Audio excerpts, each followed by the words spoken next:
दोस्तों, इस वक्त बड़ी खबर लद्दाख से है, जहां पिछले 2 महीने से चीन के साथ चल रहे तनाव के बाद भारत की रणनीति काम आई है। भारत के 1 इंच जमीन से पीछे हटने के फैसले के बाद ड्रैगन को पीछे हटने पर मजबूर होना पड़ा है।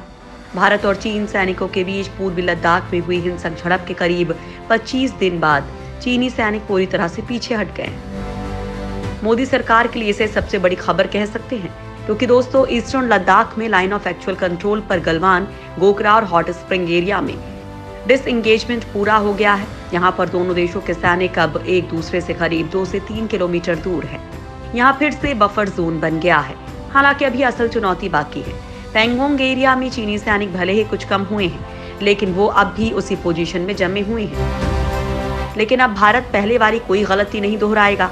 दरअसल चीन की धोखा देने की पुरानी आदत से वाकिफ भारत बॉर्डर पर उसकी हर छोटी बड़ी गतिविधियों पर बाज की तरह नजर गड़ाए हुए है। 2 चीजों पर भारतीय सेना की खास नजर है। 1962 में भी चीन ने इसी तरह पीछे हटने की बात कहकर ठीक 2 महीने बाद भारत पर हमला कर दिया था। लेकिन इस बार भारत चीन की किसी भी चालबाजी से निपटने के लिए पूरी तरीके से तैयार है। दोस्तों, आज के इस वीडियो में हम आप लोगों को चीन के पीछे हटने की पूरी कहानी बताने वाले हैं। साथ ही हम आप लोगों को बताएंगे कि आखिर वो कौन कौन से इलाके हैं जहां से चीन की सेना पीछे हटी है। LAC पर 3 जगहों से पीछे हटी चीनी सेना। दोनों देशों की एक लंबी बातचीत और भारत के पीछे न हटने की रणनीति के बाद चीन की सेना LAC के 3 इलाकों से पीछे हट गई है। बताया जा रहा है कि गलवान, गोगरा और हॉट स्प्रिंग एरिया में पीछे हटने का काम पूरा हो गया है।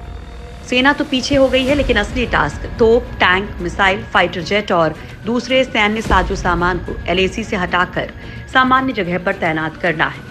इसके लिए अगले हफ्ते दोनों देशों के बीच फिर से कोर कमांडर स्तर की मीटिंग होगी। रक्षा विशेषज्ञों की माने तो अभी जो सेना पीछे हट रही है वो बहुत ही छोटा कदम है।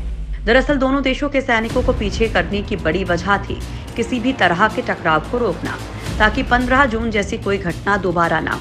हालांकि भारी संख्या में तैनात सैनिकों को सामान्य स्थिति मिलाने में कई महीनों का वक्त लग जाएगा। चीन की हर चाल पर भारत की नजर। भारत चीन की हर हरकत पर नजर रखे हुए है। दरअसल चीन अक्सर पीछे हटने की बात कहकर पीठ में छुरा घोंपता है और भारत इस बात को अच्छी तरह से जानता है। चीन की चालाकी को परखने के लिए भारत उसकी चाल पर नजर रखे है।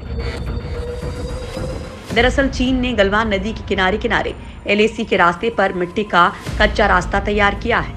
अगर आने वाले हफ्तों में उसे डामर से पक्का करने का काम होता है या पीपल्स लिबरेशन आर्मी वहां सर्दियों का सामान जमा करती दिखी, तो ये इस बात की ओर इशारा होगा कि चीन पीछे नहीं हट रहा है, बल्कि वहीं जमने की तैयारी कर रहा है।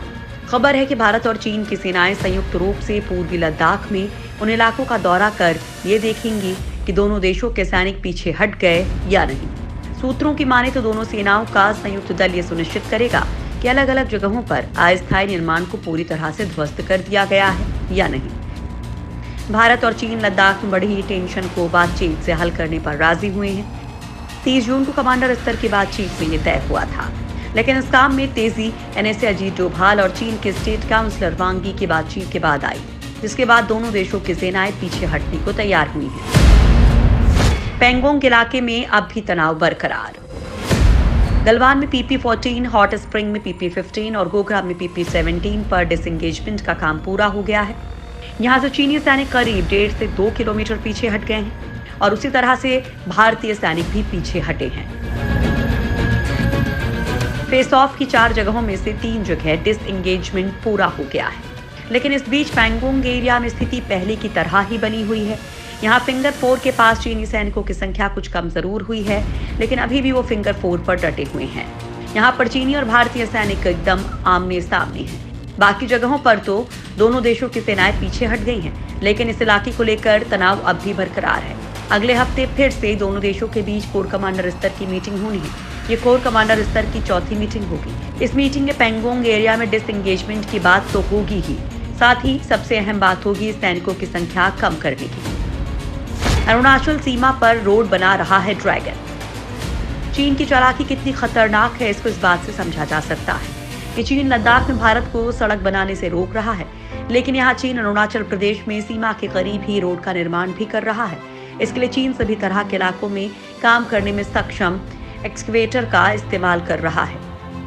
इन मशीनों को स्पाइमाइडर एक्सकवेटर कहा जाता है। चीनी सैनिक ये सड़क ब्रह्मपुत्र नदी जहां भारत में प्रवेश करती है उसके पास बना रहे हैं। साउथ चाइना मॉर्निंग पोस्ट की रिपोर्ट के मुताबिक तिब्बत मिलिट्री डिस्ट्रिक्ट की ओर से जारी एक वीडियो में साफ नजर आ रहा है कि चीनी सैनिक ब्रह्मपुत्र नदी के पास बहुत तेजी से सड़क बना रहे हैं। आशंका जताई जा रही है कि पूर्वी लद्दाख में मुंह की खाने के बाद अब चीन अरुणाचल प्रदेश में घुसपैठ की कोशिश कर सकता है। ये इलाका पहले से संवेदनशील रहा है और यहाँ पहले भी चीन के सैनिकों ने कई बार झड़पें की हैं। चीन इस इलाके पर अपना दावा करता है।